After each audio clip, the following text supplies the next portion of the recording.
I want to show you how some of these pocket knives turned out. I think you're going to like them. Coming right up.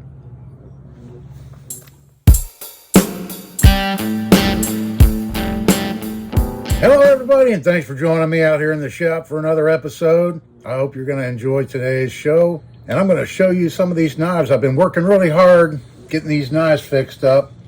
I started with some of the real easy ones that I knew wouldn't take too much time. So I'll show you a few of those first. This Opinel Carbon number 8. The only thing wrong with it was the twist lock was locked up on it. So I used my snap ring pliers and I took it off and I cleaned it real good, and I lubed it up with a little silicone oil here, and now it rotates real easy. And on this style here, the newer style viral blocks, you can actually lock the blade closed and open. The older style, they would only lock in the open position. Really didn't do anything to the blade, cleaned up a little bit of corrosion around in the tang area and stuff. But it's a nice, fully functioning Opinel number 8. Again, with just a little bit of work, popping that off, cleaning it up. There was a little bit of corrosion and stuff, and then I popped it back on there, and so that one's done. These little Victorinox, I just gave them a good cleaning, and there's that black one. And then the little blue one, it's basically like brand new now. There's no damage on these whatsoever. It doesn't look like the tweezers or toothpick were ever used. This one has the little slip. I believe Victorinox used to include these little vinyl slips for these years ago. I don't think they do that anymore. Okay, and then I'll put up, I always forget which side of the screen it's going to show up on, but I'll put on the side of the screen here what this one looked like. And here it is now. It's plated, or it was plated. I took all the plating off. I got most of the plating off anyway.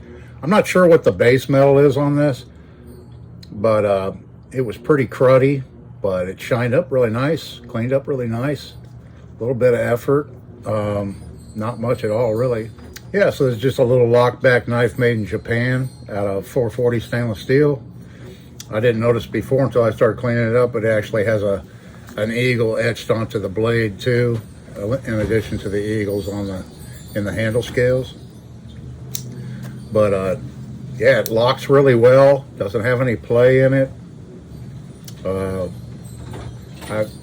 I miss cleaning out the well, so I need to go back and do that. I got in a hurry. But otherwise, there's that little guy. And then here's a picture of this one when we started, before we started. And this is the Imperial Ireland. Didn't take a whole lot of work on this one either. The clamshell scales were a little bit loose, so I tightened those up. But it has good snap in it for an inexpensive little knife. And this one, you know, still has all the belly in the blade and everything. So, you know, the scales are a little bit beat up. They're not perfect. It's seen quite a bit of pocket wear in its life. Overall, pretty happy with that one. Now here's these Barlow knives. Now they had the white scale. So white is a terrible color for pocket knife handles. Not a real fan of them. So what I did, I pulled out my PVC die and I put a little color on them. I just came up with a random pattern on this one, and it cleaned up very nice. Colonial 2-blade Barlow. And then the other one, this was the advertising one, and that's how this one came out. I used some of my orange PVC dye on this one, my Recca oil dye. And this one's a little bit better. blade wise. It has the full belly of the blade, hasn't been sharpened down at all. So there's the Barlows. Next up, we've got this little keychain, USA made, probably by Colonial. Little knife here. And it had a little bit of rust on the blade somewhere. I cleaned off and just gave it a good cleaning. Yeah, it really didn't need much work at all on this one. Got that one fixed up. Next up, we have a hammer brand, the little mini hammer brand, 1938 to 1941. This is a 2-blade model. It was pretty rusty, still has quite a bit of patina on the blade. I didn't want to try and make this one look new or anything, but both blades are in really good shape. And yeah, it cleaned up pretty nice. Little 1938 to 1941 hammer brand keychain knife. And then next up we have another hammer brand little mini, the Hopalong Cassidy knife. And this one's from 1945 to 1955.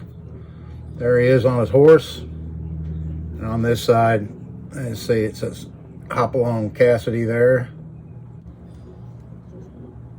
And this one's a little 1-bladed model. Right there. Neat little vintage old knife right there. All right, and next up, I'll show you this Hawkbill. Let's take a closer look at this Victorinox pruner here, this Hawkbill. So, it's in pretty poor shape. The handle's cracked. I epoxied it a couple of days ago and clamped it up and let it set. So I'm going to see what that looks like. I still may go back and replace the handles on this. It just depends how it looks when I get it done. I think it'll be okay though. The blade's going to take a lot of work. You can see it's been really ground on with a bench grinder or a side grinder. I don't know what they used, but it's in pretty poor shape. It does have brass liners. It's kind of hard to tell right now. Brass pins. But there's one side of the blade. And here you can see the tang stamp. Victoria. The model number. Switzerland. And you see the tip. How bad a shape it's in. This side, the grain pattern's different. That's why it cracked on this side. The grains run this way. So it cracked there, apart. This side, the grain's running more this way.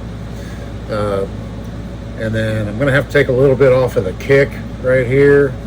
So when you close it, you can almost see the edge of the blade right there. And you can see just how proud the blade sits up out of the well.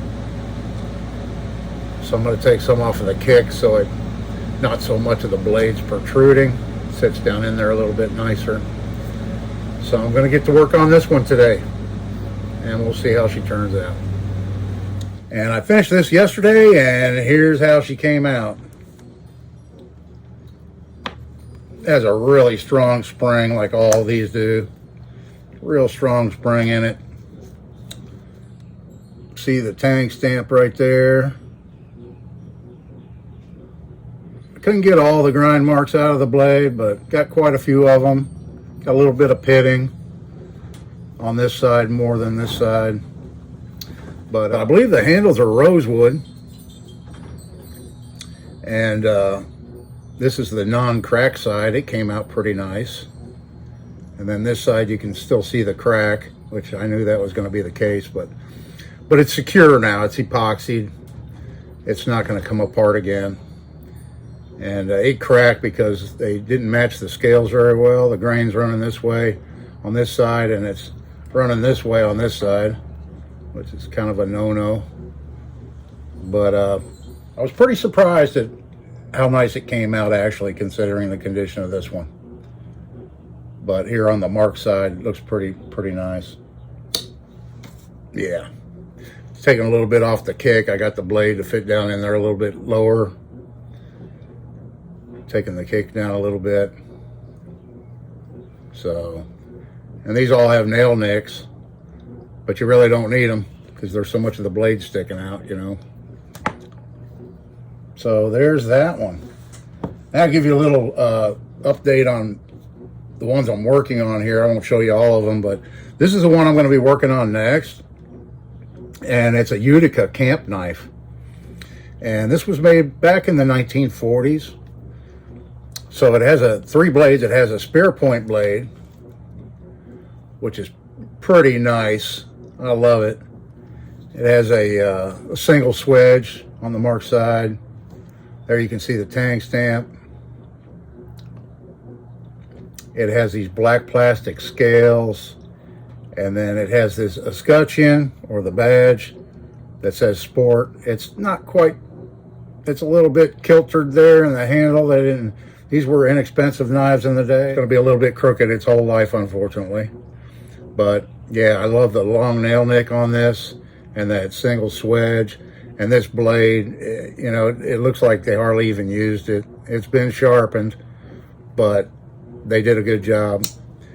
And then it has it's like they use the screwdriver bottle opener more than anything. You can see right here, it's all chewed up right there. You see that? It's missing the bail. And then this funky thing here is the can opener, I believe. You use this to open up cans. You could use it as a marking knife. You know, a lot of different things you could use this for. It's actually very sharp right now. But that's a nice utilitarian blade. Kind of, you don't come across that every day. And then I guess the wire stripper. So it's a multi-purpose. So it's a multi-purpose blade. It has a nice half stop. So the bolsters are steel. They're showing signs of corrosion here. There's a lot of gunk and corrosion down in the grooves of the bolsters. You can see the back, unfortunately, it's going to have some pitting in the springs. Not much I can do about that. That rust got pretty deep into the springs, so I won't be able to remove all that, but it's definitely going to look a lot better when I get it done. So I'm going to work on that one today and maybe a couple of others. So this concludes the first episode, part one, of all these knives that I have to clean up. So come on back for the next one, and we'll see how this one turns out, and a bunch of these others that I'm working on. And then following, I don't know if there'll be one more part or maybe two more parts. I don't know, we'll see. But please join me for that. I appreciate it. This is Dave. Hope you're all having a great day, and I will see you in the next one.